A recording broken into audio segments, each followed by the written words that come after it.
주 여호와의 영이 내게 내리셨으니 이는 여호와께서 내게 기름을 부어서 가난한 자에게 아름다운 소식을 전하게 하려 하심이라. 나를 보내사 마음이 상한 자를 고치며 포로된 자에게 자유를, 갇힌 자에게 노임을 선포하며 여호와의 은혜의 해와 우리 하나님의 보복의 날을 선포하여 모든 슬픈 자를 위로하되 무릇 시온에서 슬퍼하는 자에게 화관을 주어 그 죄를 대신하여 기쁨의 기름으로 그 슬픔을 대신하며 찬송의 옷으로 그 근심을 대신하시고 그들이 의의 나무 곧 여호와께서 심으신 그 영광을 나타낼 자라 일컬음을 받게 하려 하심이라. 아멘. 우리 이제 계속해서 이사야서 이런 이제 보고 있는데 그 이사야서 이제 특징 자체가 계속 반복해서 그 이스라엘의 그런 죄에 대해서 책망하시면서 그다음에 하나님의 심판에 대한 그런 부분을 이야기하면서 그것만 계속하는 게 아니고 그런 과정 속에서 하나님은 또 구원을 계속 이야기하시거든요. 그래서 정말 죄에 대한 그 부분을 이야기하면서 또한 하나님의 구원에 대한 부분을 계속 반복하면서 예언하는 그런 내용이 이사야 전체 이 주리를 이루고 있는 그런 부분이다 하는 것을 우리가 알겠죠. 그런데 우리가 전장 이사야 60장에서는 그 어떤 내용, 전체 자체가 이 남쪽 유다의 이말, 즉 이스라엘의 구할 하나님의 영광스러운 그런 구원에 대해서 이렇게 쭉 예언한 내용을 우리가 지난주에 살펴봤거든요. 두 가지로 요약하면 뭐냐, 여호와의 구원의 빛이 임했고 그 다음에 여호와의 영광이 임했다는 그런 내용이거든요. 오늘도 61장 자체도 뭐냐, 계속 구원의 아름다운 소식, 즉 우리에게 임할 구원의 아름다운 소식인데, 또 이제 우리가 다시 정리를 하면 우리 이제 이 구약 예언서에서 이 구원이라 하는 것, 그거는 이제 무엇을 이야기하는 거니까 그 당대에 일어날 그런 구원들, 혹은 몇백 년 후에나 일어날 구원들, 그 다음에 어떤 구원인 거니까 최종 구원이라는 거는 예수 그리스도께서 이 땅에 오시면서 이 구원을 이룬 그 구원, 이것에 초점을 맞추기는 맞추는데 그것만 이야기하는 게 아니고 지속적으로 하나님의 심판이 일어나면 또 하나님의 구원이 임하고 하는 이 구원도 계속해서 하는 것이다 하는 그 이야기죠. 그래서 그렇게 이제 생각을 하다 보면 성경을 특히 이제 예언서를 읽다 보면 좀 어려운데 이것이 이런 내용이구나 하는 것을 우리가 알 수 있습니다. 오늘 읽었던 61장 1절 3절, 특히 61장 전체는 우리가 세 가지로 탁 나눌 수가 있어요. 세 가지로 나눌 수 있는데 1절에서 3절 있죠. 1절에서 3절은 제목을 꼭 붙이자면 메시아의 그런 사역, 이렇게도 할 수 있고, 그 다음에 항상 메시아의 사역이라는 예수님의 사역을 이야기하죠. 그러면 이사야가 이 예언서를 쓸 때 몇 년 후냐? 한 700여 년 후에요. 그때도 될 수 있고, 또 이 1절에 3절은 꼭 메시아를 가리키는 것도 아니고 하나님께서 이렇게 사용하시는 사람, 특히 이 사람들 같으면 스룹바벨을 이야기하겠죠. 스룹바벨이 바벨론의 종노릇하는 저 징계 가운데 종노릇하는 그들을 이끌어내어서 다시금 예루살렘을 회복하는, 성전을 회복하는 그런 구원도 마찬가지고, 또 어떤 의미로서는 선지자를 통해서 일어나는 구원이 있죠. 그것도 포함될 수 있어요. 그러나 궁극적인 거는 누구라고? 궁극적인 구원은 예수 그리스도시다 하는 그거를 이야기하거든요. 그래서 1절에서 3절에는 이 메시아의 사역에 대한 그런 부분이고, 그 다음에 4절, 9절은 뭐냐니까 메시아의 사역의 그런 결과. 그럼 이것도 뭐냐니까 예수 그리스도의 사역의 결과도 될 수 있고, 스룹바벨에 의해서 이 구원받은 이때 생각하면 약 170년 후에 일어날 구원이 있죠. 그 구원도 해당이 된다는 이야기거든요. 그럼 이거는 뭐냐? 황폐한 예루살렘, 바벨론에 의해서 완전 초토화된 예루살렘, 그 성전이 다시금 복원되는 그 구원도 있을 수가, 그 구원도 말하는 것이다 하는 그 이야기입니다. 그러나 궁극적인 것은 항상 뭐를 갖다가 이 지시를 하고 있다? 메시아의 그런 사역의 그런 결과를 이야기하고 있고, 그 다음에 이사야 선지자가 이걸 이거를 본 거예요. 이걸 보다 보니까 하나님의 구원 자체가 보니까 너무나 대단하거든요. 대단하니까 그 10절, 11절에는 뭐냐? 여호와에 대한 찬양이 있죠. 이 찬양도 뭐냐? 이사야 선지자가 찬양하는 것도 될 수 있고, 구원을 실질적으로 당한 그런 사람들의 찬양도 될 수가 있겠죠. 그래서 이 세 가지로 나눠진다 하는 그 이야기죠. 그래서 오늘 읽었던 61장 1절에서 3절 내용은 뭐냐니까, 물론 스룹바벨의 이 구원, 스룹바벨이 이스라엘을 바빌론에서 이끌어 나온 그것도 될 수 있지만, 여기에서는 궁극적으로 뭐라고요? 앞으로 오실 예수 그리스도. 그렇죠? 그럼 그 당시에는 약 800년 후에 일어날 하나님의 놀라운 구원 사건이 있죠. 그 사건에 대한 예언이기도 하다 하는 그 이야기죠. 그래서 1절, 3절을 그냥 이랬죠. 읽다가 보면 그냥 막 이렇게 좋은 그런 구원에 대한 부분이 나왔죠. 그런데 1절에서 3절을 하나하나 이렇게 따지고 보면, 우리가 보통 메시아, 예수 그리스도가 이 땅에 구원자로 오셔가지고 이 세 가지 범주의 그런 사역을 감당하고 있어요. 그래서 이거는 뭐 설교 들을 때나 여러분들이 신앙서적을 읽을 때 또 많이 다 들었던 그런 내용인데, 예수님의 3대 사역이 제일 첫 번째 어떤 사역입니까? 선지자로서의 사역이고, 두 번째 사역은요, 제사장으로서 사역. 제사장으로서 사역은 어떤 겁니까? 우리의 죄를 대속하기 위한, 히브리서 지금 계속 공부하는데, 어떤 반차를 따랐다? 멜기세덱의 반차를 따른 그 대제사장. 이제 대제사장 사역도 있고, 그 다음에 하나는 뭡니까? 예수님의 그런 십자가의 십자가 지신 그 명패 위에 뭐라고? 이스라엘의 왕이죠. 그래서 하나는 선지자의 사역이고, 하나는 제사장의 사역이고, 하나는 왕의 사역이에요. 자, 그 세 가지가 1절, 3절에서 보면 이렇게 알 수가 있다 하는 그 이야기죠. 그래서 제일 첫 번째로 보니까 이제 1절에서 보니까 우리 됐습니까? 주 여호와의 영이 내게 내리셨으니 이는 여호와께서 내게 기름을 부었사. 이거는 뭡니까? 누구든지 하나님의 구원을 위해서 일하는 사람이나 우리 신약에는 모두들 다 이야기하죠. 가장 중요한 게 뭡니까? 하나님의 성령이 우리에게 임하는 것, 이게 이제 출발점이죠. 주 여호와의 영이 내게 내리셨으니 이는 여호와께서 내게 기름을 부어사. 그 다음에 이제 제일 첫 번째로 바로 뭐냐니까, 가난한 자에게 아름다운 소식을 전하게 하려 하심이라 하는 이야기죠. 그럼 이거를 갖다가 우리가 뭐로 표현할 수 있는 거니까, 예수님은 이제 장차 일어날 큰 구원에게서 가장 중요한 한 가지가 뭐냐? 가난한 자에게 복된 구원의 소식을 전하는 선지자로서의 사역, 그것을 우리가 이야기할 수 있다는 그것을 이야기하거든요. 그런데 여기서 가난한 자에게 아름다운 소식을 전하려 하심이라 하는 이 가난한 자는 우리 신약 성경에 보면 누구를 어디에 보면 이 내용이 있습니까? 산산순에 보면 뭐냐니까 8가지 복이 있죠.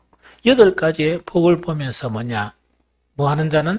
심령이 가난한 자는 이렇게 이야기했죠. 그래서 이 가난한 자에게 이 아름다운 소식이 전해지는, 근데 이게 꼭 심령이 가난한 자만이 아니고 정말 이렇게 진짜 가난하게 살아가는 사람들에게 뭐라고요?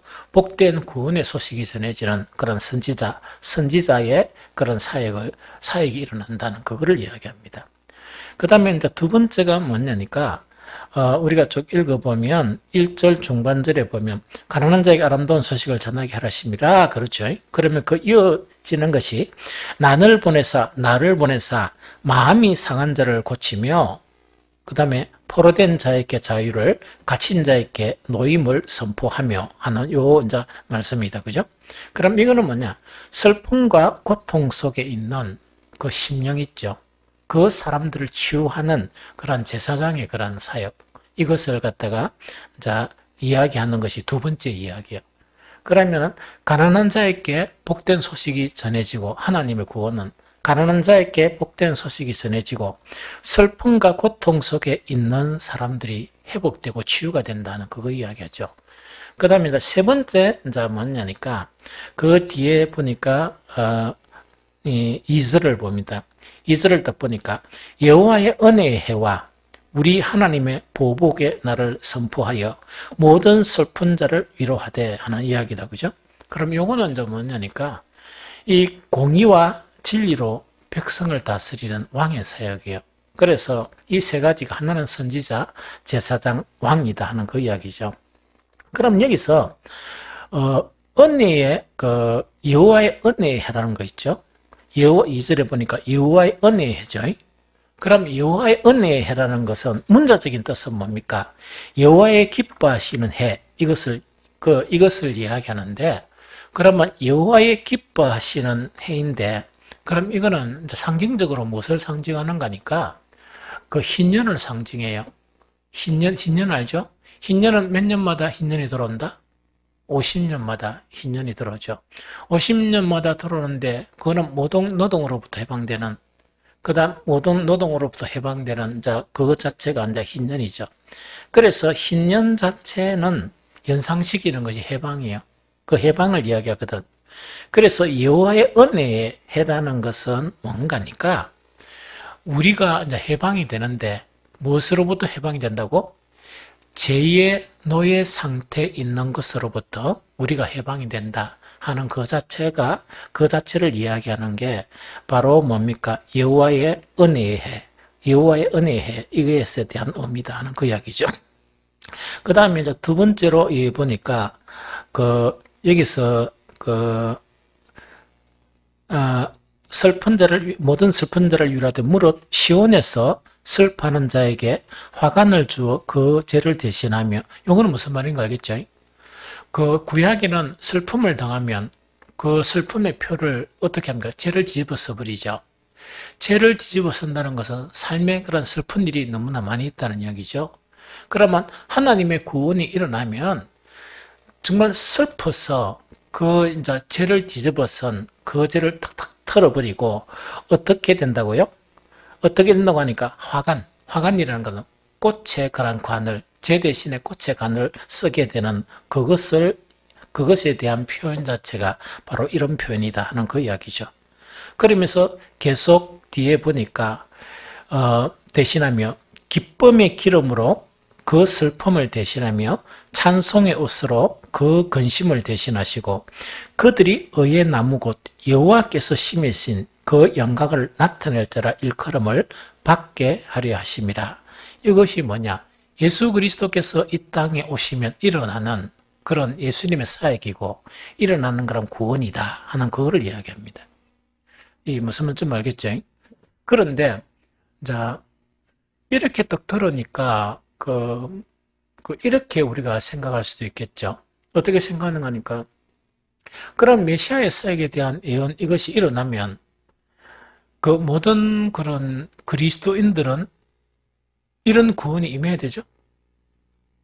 그러니까 슬픔도 없어야 되고 가난도 없어야 되고 또 우리 심령에 고통하는 그런 모든 병들이 이 치유가 돼가지고 회복이 돼야 된다. 그죠? 그렇겠죠? 그러면 그러면 이사야의 예언이 잘못된 겁니까? 그럼 하나님께서 잘못하신 걸까요? 이게 이제 우리가 그리스도인들이 살아가면서 이제 느끼는, 살아가면서 또 보니까 분명히 예언서에서는 뭐냐? 가난한 자에게 아름다운 소식이 전해진다는 이야기거든. 그것뿐만 아니고 마음이 상한 자를 고치고 포로된 자에게 자유, 갇힌 자에게 노임이 허락되는 것이 그 하나님의 구원이거든. 메시아를 통해서. 그죠? 그 다음에 세 번째 뭐냐? 은혜의 해와 우리 하나님의 이 보복의 날을 선포하며, 은혜의 해와 우리 하나님의 보복의 날, 요거는 무슨 말인가 이야기다. 그죠? 하나님은 공의의 하나님이죠. 공의의 하나님이기 때문에 정말 여러 가지 심령이 가난하고 힘들게 살고 고통스럽게 살아왔던 사람에게 뭐라고? 하나님의 은혜가 임하고 그 다음에 악하게 사는 사람에게는 뭐가 임한다? 하나님의 보복의 날이 임하게 된다. 그래서 이것이 이제 선포되게 된다는 이야기죠. 그러면서 그 구원이 일어나면 어떻게 된다고? 그 죄를 기쁨의 기름으로 그 슬픔을 대신하게 되고, 찬송의 옷으로 그 근심을 대신하고, 정말 더 대신하는 이런 일들이 일어나야 되죠. 그러면 우리가 현실적으로 또 보다 보니까 이 모든 그리스도인들이 이렇게 됐습니까? 이렇게 된 것 같아요. 그럼 안 됐으면 안 된 이유가 뭐겠습니까? 이사야 선지자가 예언을 잘못한 것인가? 안 그러면 다른 이유가 뭘까요?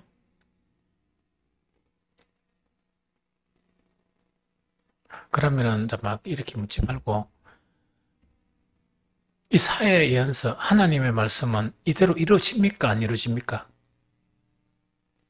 이루어집니까? 그럼 다행이다, 그죠? 다행이다, 그죠? 그래서 이제 하나님은 시건하시는 분이 아니에요. 말실수나 이렇게 하시는 분이 아니고, 하나님의 말씀은 반드시 성취가 됩니다. 성취가 되거든요. 그러면 뭐냐니까, 그 참 구원이 임한 사람은 이걸 다 경험해야 돼요. 그렇게 조금 경험하든지 많이 경험하든지 경험하게 되고, 계속 그 진실된 믿음이 형성되면 형성될수록 이것을 경험하게 돼요. 이 무슨 말인지 알겠죠? 그러면 왜 이 교회 다니는 많은 사람들을 보면 이런 일이 안 일어나는 경우도, 이런 일이 왜 일어나지 않는 경우가 있는가 하는 그 자체를 우리가 생각해야 돼요. 그 자체를 생각해야 되거든요. 그러면 그 제일 보편적인 문제가 어떤 문제인가니까 61장 1절 3절 그 뒤에 보면 이제 3절을 한번 또 읽을게요. 무로 시온에서 슬퍼하는 자에게 화관을 주어 그 죄를 대신하며 기쁨의 기름으로 그 슬픔을 대신하며 찬송의 옷으로 그 근심을 대신하시고 그들이 의의 나무 곧 여호와께서 심으신 그 영광을 나타낼 자라 일컬음을 받게 하려 하심이라 하는 요 이야기거든요. 그럼 여기서 가장 중요한 것이 마지막 내용 자체가 가장 중요해요. 그것이 뭐냐? 그들이 의의 나무 곧 여호와께서 심으신 그 영광을 나타낼 자라 일컬음을 받게 하려 하심이라 하는 그 이야기입니다. 이거 무슨 말인지 여기 만약 이런 이야기다, 그죠? 우리는 재중에 태어났죠? 이제 재중에서 태어났단 말입니다. 그러면 이 세상 모든 사람이 재중에서 태어났는데 그 재중에 있는 모든 세상 사람들 중에 우리는 어떤 사람이냐? 우리는 그 다른 교회 말고 우리는 어떤 사람인가니까 하나님의 택함을 받은 사람이에요. 그러면 하나님의 택함을 받은 사람인데 택한 목적 자체가 바로 뭔가니까 우리가 뭐가 되게 하기 위해서? 의의 나무가 되게 하기 위해서. 의의 나무, 곧 하나님께서 심으신 그 영광을 나타낼 자가 되게 하기 위해서 우리를 택하신 거예요. 여기까지 이제 이해가 됩니까? 그런데 이제 이런 경우가 있다, 그죠? 우리를 의의 나무가 되게 하기 위해서 우리를 선택을 했죠? 그렇죠? 그런데 우리는 원래 의의 사람이었으면 의의 나무가 되기 위해서 택하지는 않았겠죠. 우리 모두가 불의한 사람들이었죠? 맞죠? 우리 모두가 이제 불의한 사람이라 세상 사람하고 동일하게 불의한 사람을 딱 택해가지고 이 복음을 통해서 뭐로 만들기 위해서? 의의 나무. 하나님께서 심으신 그 나무가 되게 하기 위해서 우리를 택했어요. 맞죠? 그런데 우리 사람에게는 자유의지가 있습니까? 없습니까? 자유의지라는 것은 선택할 수 있는 우리는 인격을 받았어요. 즉 뭐냐? 짐승들은 개는 개대로만 살아가고 소는 소대로만 살아고 고양이는 고양이대로만 살아가요. 아무리 이렇게 샴푸 칠을 내가 하고 아름답게 가꾸어주고 그죠? 옷을 입히고 어제 경주에 가가 우리 사모가 크 소리 씻지 신발 4개 보고 한 번씩 나는 사모고 댕기면 가끔씩 내가 빨리 걸어가 버려. 표현을 이렇게 한단 말이지. 그 개가 우에는 거는 신발을 4개 다 신었는 거야. 그럼 보통 사람은 그거 보고 지나가잖아. 우리 사모는 절대로 안 지나갑니다. 절대로 안 지나가고 우연히 가니까 와! 막 이런 식으로 한다는 거라. 그러니까 나는 옆에 있다가는 모르는 사람 치고 막 걸어가. 근데 그게 잘 안 끝나. 그런데 아무리 신발을 신겨도 개가 양호합니까? 고양이를 아무리 가까워도 고양이가 먹먹 이랍니까? 그거는 왜냐니까 식물들하고 달리 혼에 대한 부분을 줘가지고 먹는 거를 분별한다든지 산양을 한다든지 그런 권한은 부여했어요. 사람들처럼 인격은 부여 안 했어. 내가 이래 벗었지. 내가 이렇게 보면 안 되겠지. 이런 거. 내가 털이 너무 자랐지. 좀 깎아야 되겠지. 이런 거는 모르는 거야. 그렇게 그 범주밖에 몰라요. 우리 인간은 이 창조할 수 있는 뭔가를 막 문화나 과학이나 만들어낼 수 있는 고유 권한도 하나님이 주셨고 또 한 가지는 뭐냐? 선택할 수 있는 권한을 주셨어. 그래서 선택할 수 있는 권한을 안 줬으면 아담과 하와한테 그 계명을 안 주시겠지. 이 동산의 모든 실과는 다 따먹어라. 요거는 먹으면 안 된다. 선악과는 먹으면 안 된다. 그랬죠. 그러면은 하나님이 아담과 하와를 만들 때 어떻게 만들었다고? 먹으면 안 된다 해도 먹을 수 있는 선택을 누가 할 수 있다고? 아담과 하와는 할 수 있는 거예요. 우리 인간이 다 그래요. 그러면은 아담과 하와도 그랬듯이 우리를 이 세상 가운데 하나님이 딱 이렇게 부르신 거야. 불러가지고 뭐냐? 복음을 통해서 의의 나무가 되게 하고자 하는 목적으로 우리를 부르셨어요. 딱 부르셨는데 우리가 모두 불의를 다 가졌단 말이야. 내가 여러분들이나 그러나 복음을 통해서 좀 없어진 것뿐이지 그 세상 사람들이랑 똑같았어 처음에. 그런데 문제는 뭐냐? 딱 선택해가 복음을 통해서 불의를 버리라. 그 다음에 어려운 것은 이렇게 해라 이렇게 막 이제 말씀이 그렇게 하고 있단 말입니다. 내가 교회까지 나온 거는 나왔어. 내 의지로 나왔습니다.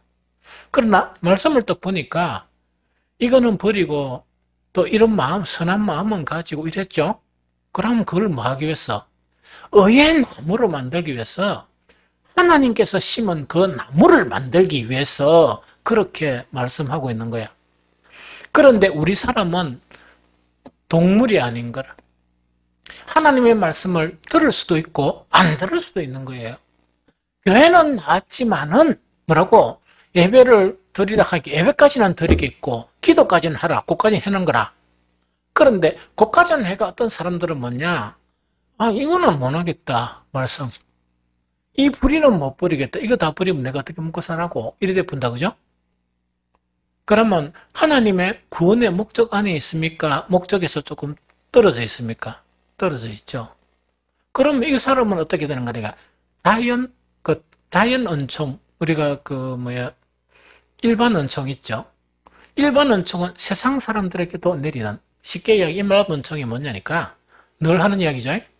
밭이 있는데, 이렇게 떡 있는데, 요거는 뭡니까? 하나님 안 믿는 밭, 요거는 하나님 진실하게 믿는 밭 하면, 비가 내리면, 여기는 절대로 비 안 내리고, 하나님 믿는 그 밭에만 비 싹 내립니까?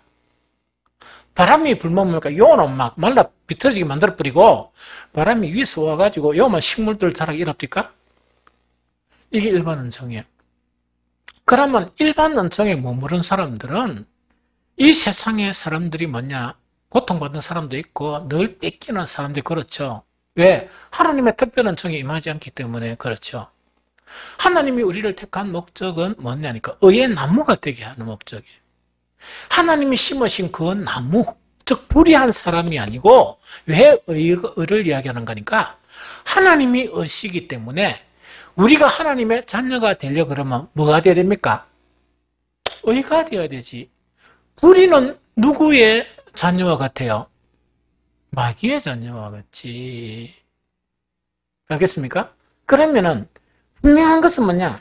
가난한 자에게 복된 소식이 전해지고 슬픔과 고통 속에 있는 그 마음들이 치유되고 뿐만 아니고 뭐냐? 모든 슬퍼하는 자에게 화관으로 세워지고 그 다음에 화관을 주어 그 죄를 대신하고 기쁨의 기름으로 그 슬픔을 대신하게 하는 거 있죠. 하는 것은 누구를 이야기합니까? 믿는 사람. 하나님을 믿는 사람. 그래서 하나님이 심으신 의의 나무가 되는 사람, 이런 사람에게 주어진다는 이야기예요. 제 친구 목사님들은 90%가 아예 그렇긴 해요. 제가 100% 일하면 좀 여러분들 안 믿겠죠? 그래서 90%입니다. 아무도 어렵다 하는 교회 한 교회도 못 봤습니다. 그렇게 계속 기도하고 그 교회들은 어땠는가 하니까 코로나 아랑곳 없이 막 새벽기도 하는 길은 새벽기도, 그 다음에 그 수요 예배 이런 거 있죠. 그 다음에 뭐 주일 예배 아주 철저히 드리는 분들이에요. 철저히 드리는데 그걸 갖다 막 싸움하기 위해 생긴 게 아니고 그런 거 전혀 없이 하나님께 응당히 드려야 되니까 한 그런 교회인데 보니까 그런 교회들은 아무 일도 일어나지 않았어요. 아무 일도 일어나지 않고 그렇게 이제 이 목사님들이 하는 이야기가 오히려 코로나가 우리에게는 너무 좋다. 여러 가지가 좀 너무 좋아진 상황 자체를 이야기하는데 구체적으로 이야기를 못 하겠어요. 참 좋아진 상황을 이렇게 이야기하는 거예요. 그러면 그런 걸 또 보면서 뭘 느끼는 거니까 하나님께서는 지금도 일하고 계시다.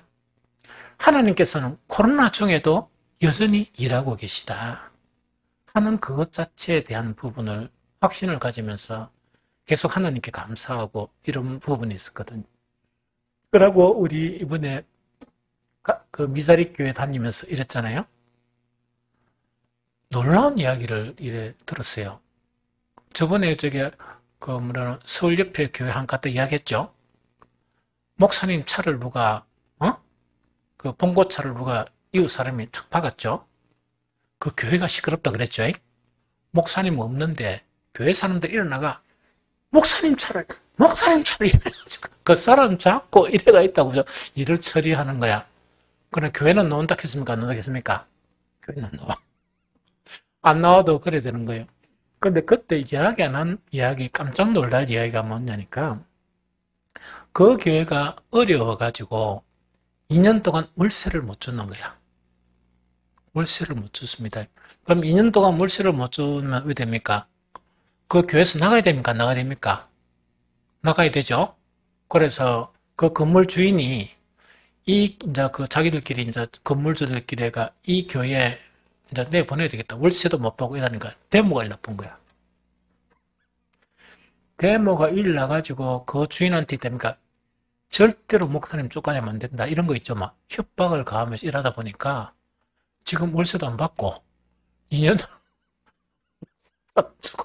목사님은 편안하게 사모님은 조금 이러면 허허허 울어서 이래도 목사님 얼굴이 딱 보니까 달덩어리처럼 있다니까. 그러니까 언제 묵을 것 같아서 이래가지고 그러니까 실제 그런 거를 목격을 했었어요. 그리고 기적적인 그런 일들도 이렇게 이야기하는데 목격을 이렇게 했었어요. 그러니까 이거는 뭐냐니까 하나님을 믿는 사람, 전적으로 하나님을 신뢰하는 사람들에게는 성경에 일어나는 모든 예언이 그대로 이루어져요. 이해가 됩니까? 이해가 되죠? 그래서 하나님은 시건하시는 분이 아니시라. 그래서 어떻게 하는가? 처음에 우리가 하나님을 믿을 때 하나님은 이걸 버리고 저걸 취하고 이러다 보니까 아이고 그래 못하겠냐 그러면 내가 망하는가 이거 하는 생각이 들어요. 믿음을 딱 가지고 끝까지 하나님께서 하신 말씀이니까 나는 이대로 살아가리라 이러면 처음에 조금 어려움을 겪어요. 그게 시험이다, 시험. 테스트. 하나님이 테스트 하시는 거야. 테스트만 딱 지나고 나면 뭐냐니까 이 성경에서 예언하는 이 복을 경험하게 돼요. 저는 우리 모든 성도님들이 이랬으면 좋겠어요. 그래서 조금의 그런 어려움은 있고 조금의 환난은 있지만은 하나님께서는 우리를 테스트하신다. 이 테스트하시는 믿음이 있나 없나 테스트하신다. 그거를 갖다가 잘 견뎌야 돼요. 이스라엘 민족 자체가 원래 하나님을 배반해가지고 광야에 40년간 이 징계를 받죠. 징계를 다 받고 난 다음에 원래 저거 잘못해가 그래. 가나안 땅에 바로 갈 수 있는데 연탄꾼을 보내가 하나님을 부정하고 모세를 대적하고 이러니까 하나님께서 뭐냐, 이놈의 자식들, 너가 40일 동안 정탐을 했으니까 곱하기 1년에가 40년 동안 너희는 못 들어가고 광야로 헤매게 할 것이다. 벌을 준 것이야. 자기는 이제 벌을 다 받고 난 다음에 이 가나안을 앞둔 이스라엘에게 하나님께서 모세를 통해서 하신 말씀이 뭡니까? 너희가 40년 동안 이 광야에서 너희 조상도 알지 못했던 만나를 먹게 하신 이유가 뭐라고? 너희가 내 말을 듣나 안 듣나? 내 말을 순종하느냐 안 하느냐? 그걸 테스트한 것이다. 그러면서 40년 이후에 오해됩니까? 군사훈련도 안 받은 이 사람들이 막강한 요새를 가지고 있는 그 놀라운 성읍들을, 그 땅들을 하나님의 놀라운 기적으로 차지하게 되는 거예요. 그렇게 일하시는 분이 하나님이세요. 그래서 우리도 뭔가니까 하나님의 말씀을 믿나 안 믿나 그 테스트하는 과정은 항상 받습니다. 왜 했냐니까 하나님의 말씀을 그대로 받아들여야 우리는 의의 나무가 되죠. 의의 나무가 되고 하나님이 심으신 그 나무가 되기 위해서는 뭐가 필요합니까? 하나님의 말씀을 순종해야지. 그러나 세상을 보면서 순종하지 못하는 이유가 뭐냐? 불안한 거야. 이 하나님의 말씀대로 하면 혹시 불행한 일이 일어나지 않을까? 그렇게 불행한 거야. 그러면은 하나님께서 특별하게 지금 말씀하시는 이 세 가지 있죠. 이 복들을 받아야 되는데 순종을 안 하다 보니까 그 복들을 누리지 못하는 거예요. 그래서 특별한 경우가 있어요. 특별한 경우라는 것은 뭐냐? 복음을 받아들였지만 순교하는 사람들이 있어요. 제가 분명하게 장담할게요. 우리 교회 교인들 아무도 순교 못 합니다. 하나님 순교 안 시켜요. 여러분들 그런 믿음 아니거든요. 걱정 안 해도 돼. 아이고 내가 순교 당하는 거 하시라니까. 그런 거 순교를 아무나 한 줄 압니까? 특별한 경우에 그렇게 하는 경우가 있고, 바울처럼 순교자적인 삶을, 복음을 위해서 순교자적인 삶을 살게 하는 경우도 있습니다. 40에 하나 가만 매를 맞고 정말 3일 주야를 자지도 못하고 헐벗고 굶주리면서 복음을 전하는 그런 사람도 있는데, 여러분들은 안 그렇습니다. 그렇게 복음 전할 수 있는 사람 아무도 없어요. 못 믿는가 봐. 여러분들 아무도 없다니까. 나도 못 그러는데 뭘 여러분들이 그런다 카노. 아이고 참. 그래. 바울은 복음을 순종해도 하나님께서 특별한 사람이기 때문에 그런 삶을 살게 하셨어. 여러분들은 바울처럼 특별하지 않습니다.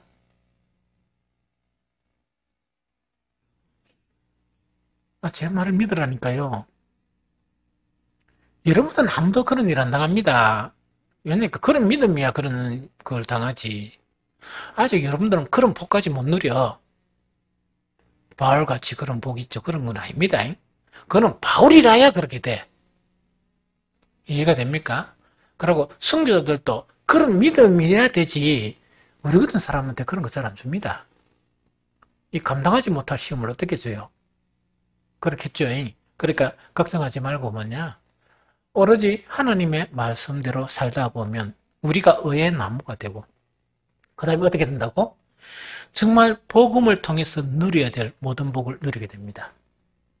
이런 복이 여러분들에게 임하시기를 예수 그리스도 이름으로 축복합니다. 그 다음에 간단한 이야기, 시간이 많이 지나니까 4절에서 9절까지 우리가 읽진 않았는데, 그럼 메시아의 사역의 결과 일어나는 일이 어떤 일인가 하는 그거를 이야기합니다. 제일 첫 번째로 황폐하고 무너진 것을 다시 쌓는다. 61장 4절 누만 읽어보면 제가 읽어볼게요. 그들은 오래 황폐되었던 것을 다시 쌓을 것이며 옛부터 무너진 것을 다시 일으킬 것이며 황폐한 성읍 곧 대대로 무너져 있던 것들을 중수할 것이며 되어 있죠.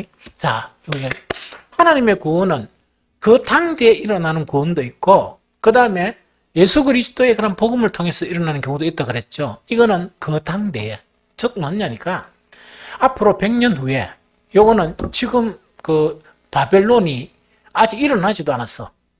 바벨론이라는 나라가 아직 일어나지도 않았습니다.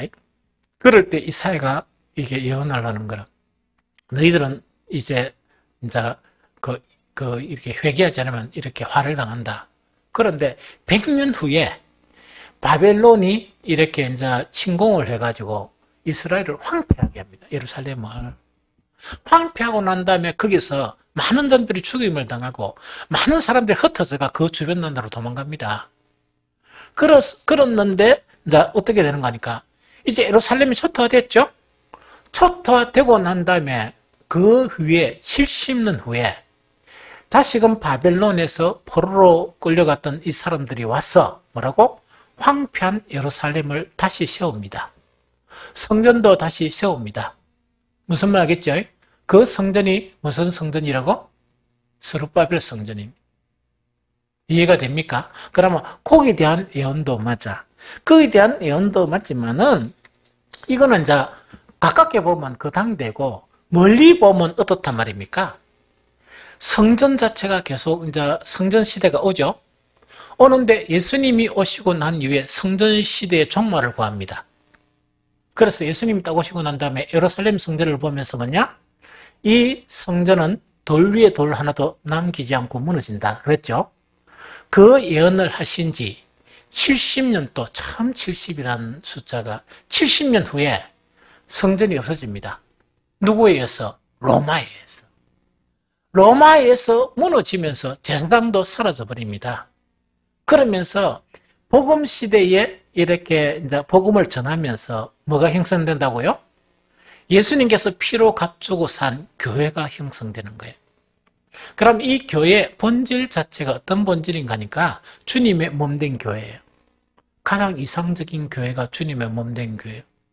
가장 이상적인 교회가 임하게 된다는 그 이야기입니다. 그러면 주님의 몸된 교회라는 것은 어떤 교회인가 하니까 이 세상은 세상이죠? 세상이죠? 예수님 오시면서 회개하라 천국이 가까웠느니라 이 천국이 온다는 이야기죠? 그 천국의 시작 자체가 그 천국이라는 것은 하나님의 통치가 이루어지는 것을 천국이라 그래요. 사람들 법대로 막 사는 게 아니고 하나님의 법에 의해서 다스려지는 나라가 천국이라 그래. 그러면 예수님의 몸된 교회라는 것은 뭐냐? 교회의 머리는 누구시라고? 예수님이죠. 그러면 하나님이 머리신 예수님을 통해서 교회를 통치하신다는 이야기거든. 그럼 그것이 바로 무엇을 의미한답니까? 이 땅에 임해지는 천국의 모양 자체가 나타나는 거예요. 이해가 됩니까? 그러면 여러분들이 생각하기에 뭐냐? 아, 우리가 천국 아닌데요. 이러죠. 당연하지. 왜 천국이 안 됩니까? 목사로부터 우리 모든 성도들이 하나님의 뜻에 100% 순종하면 천국이라. 천국이 되면서 오만 변화가 다 일어나요. 오만 변화가 다 일어나고 어떻게 된다고? 우리 안수 집사님들은 저 문 앞에서 뭐 해야 된다 하더노? 면접 봐야 돼, 면접. 교회 예배드리러 오면 앉아보세요. 몇 년생입니까? 뭐 어떻게 하고 살았어요? 이런 거 있죠. 뭐 예수님을 믿습니까? 이래가 예배 시간에 참석을 못 하겠는데요. 이래 된단 말이야. 왜? 사람들이 너무 이래 몰려가지고. 천국 같은 교회 안 올 사람이 누가 있어? 이게 무슨 말이겠죠? 그런데 왜 천국이라는 실제가 안 나타나는가? 불순종. 예수님의 모든 말씀을 100% 이렇게 다 이렇게 우리가 순종을 하게 되면 천국이 돼요. 천국이 되는데 여러분들 우리 이렇게 이런 찌질한 거 아니고 하나님의 풍부가 몰려와요. 참 못 믿겠죠. 그럼 100% 한번 순종해 봅시다. 그럼 그런 교회가 되나 안 되나 한번 보자고. 이게 무슨 말이죠? 그러나 화려한 예루살렘 성전이 되면 안 돼요. 사람의 집단이 되면 안 돼. 그거는 무너져야 될 그 성전입니다. 이 무슨 말인지 좀 알겠죠? 자, 그걸 이야기하거든. 그다음 두 번째 뭐냐니까 이거는 대단히 중요한 겁니다. 5절, 6절, 7절 한번 읽어봅니다. 같이 읽어봅니다. 시작. 외인은 서서 너희 양떼를 칠 것이요 이방 사람들은 너희 농부와 포도원 지기가 될 것이나 오직 너희는 여호와의 제사장이라 일컬음을 받을 것이라. 사람들이 너희를 우리 하나님의 봉사자라 할 것이며 너희가 이방 나라들의 재물을 먹으며 그들의 영광을 얻어 자랑할 것이니라. 너희가 수치 대신에 보상을 배나 얻으며 능력 대신에 몫으로 말미암아 즐거워할 것이라. 그리하여 그들의 땅에서 갑절이나 얻고 영원한 기쁨이 있으리라. 멋지죠? 이런 일이 일어난다는 이야기라. 하나님의 온전한 구원은 그럼 아까 조금 전에 이야기했다, 그죠? 그 황폐한 성읍이 다시 일어나고 그랬죠? 그러면 궁극적으로 신약 시대는 뭐냐? 주님의 몸된 교회 저 표 있죠? 주님의 몸된 교회를 이루자 했죠? 저 표를 왜 자꾸 1년마다 한 번씩 바꾸고 그 개척한 순간부터 지금까지 저 표를 안 잡고 하느냐 하니까 주례되면 목사만 좋겠습니까? 우리 같이 좋아요.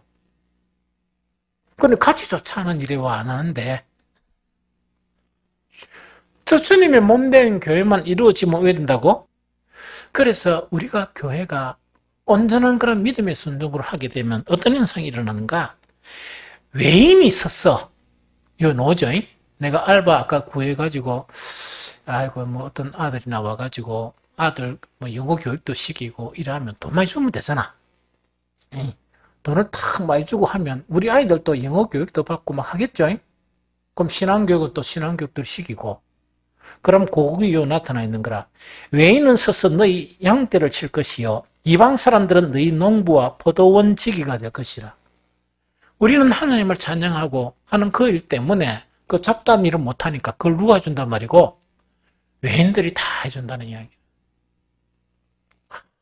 꿈 같은 이야기죠. 이렇게 변하고 그 다음 9절에 보니까 6절에 오직 너희는 여호와의 제사장이라 일컬음을 받을 것이라. 사람들이 너희를 위하여 하나님의 봉사자라 할 것이며. 그럼 진짜 제사장이 되고 하나님을 위해서 진짜 사는 사람이 되면 이래 된다는 얘기예요. 봉사자라 할 것이며 너희가 이방 나라들의 재물을 먹으며 그들의 영광을 얻어 자랑할 것이니라. 제사장이 뭐 먹고 살라고 일할 수 있습니까? 못하죠? 그런데 하나님의 놀라운 능력으로 이방 나라들의 재물이나 이것을 먹게 된다는 이야기를. 얼마나 행복하고 얼마나 즐거워. 요 예언 자체가 베드로는 어떻게 예언하는가? 이것만 하고 이제 그만합시다. 우리가 어떤 사람인가? 그거를 이야기하는데 베드로전서 2장 4절 5절이야.